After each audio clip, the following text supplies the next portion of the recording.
Today we're going to discuss how to hit a draw versus a fade with key setup checkpoints and nothing else. We're going to use our setup to influence how that ball should move. First, we're going to talk about ball position. Ball position has a huge influence on a whole bunch of different factors in the golf swing, but today we're going to use it for draw versus fade. If my hand represents the ball position, I'm going to leave it right in the middle.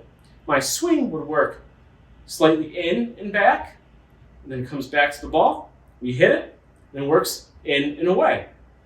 Now, assuming all odds is equal, that ball will fly straight with no curve. Now, if I took the same exact swing and put the ball position further back, now my club will arrive essentially earlier to that ball and move more into out towards right field or away from our body. Vice versa, if I move that ball more forward, I arrive there later, so that club works now kind of across my body, starts cutting it and spinning back to the right.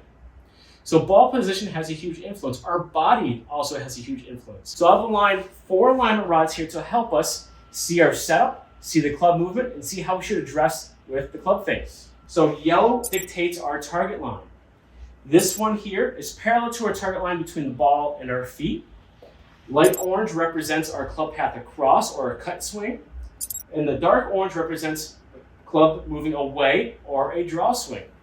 So first we're going to discuss how to hit a fade. So with a fade, like I mentioned earlier, our ball position is going to be more forward. So we're going to go neutral first, so very square, move the ball forward.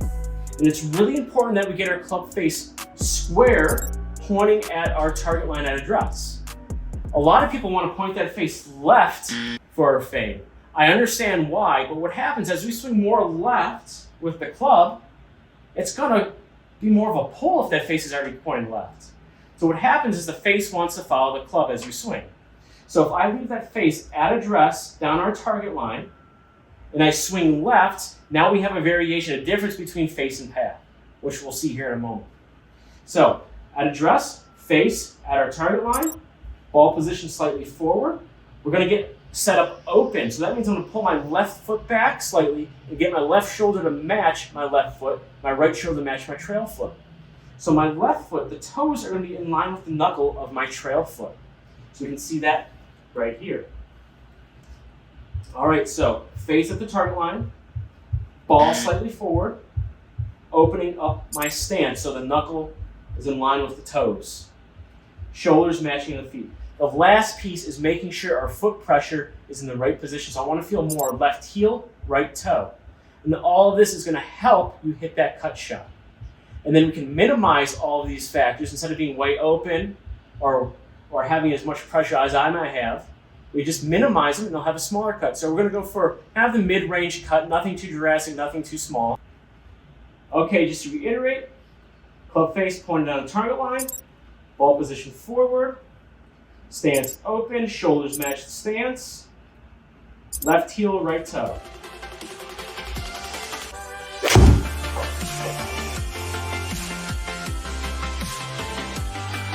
All right, there's a good example of a cut. So when we look at face and path, we see that our club path was 3 degrees left, our club face was barely close at impact, and we had a curve of 25 feet to the right. So that would just be a small little cut there, and that's all influenced by setup.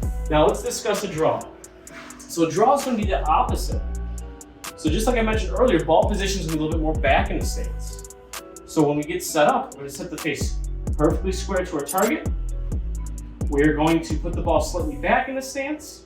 We're going to get our trail foot now, so the toes are in line with the knuckle of the big lead foot.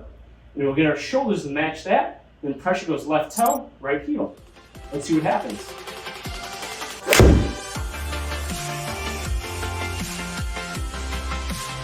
There you go, it's another good example.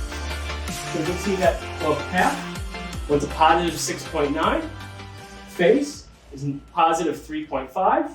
We got a curve of 36 feet to the left, and it stayed to the right of our target.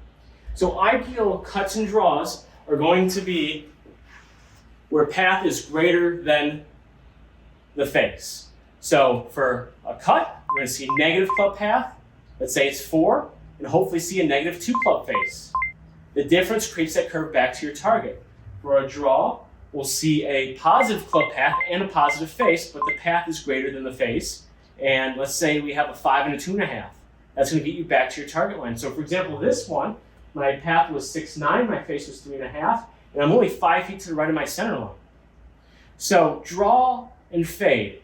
Super easy, just do it from setup. If you're suffering from a slice or suffering from a hook, we can easily tame that down by just adjusting our setup. So one more time, draw, ball position slightly back of normal, right foot back, shoulders match, pressure left toe, right heel. For a cut, ball position forward, pressure left heel, right toe, feet open, shoulders match. And the most important piece to all of these is making sure the face is square to your target at address. If you have any questions, please feel free to reach out to us at easiergolfing.com. We look forward to hearing from you soon.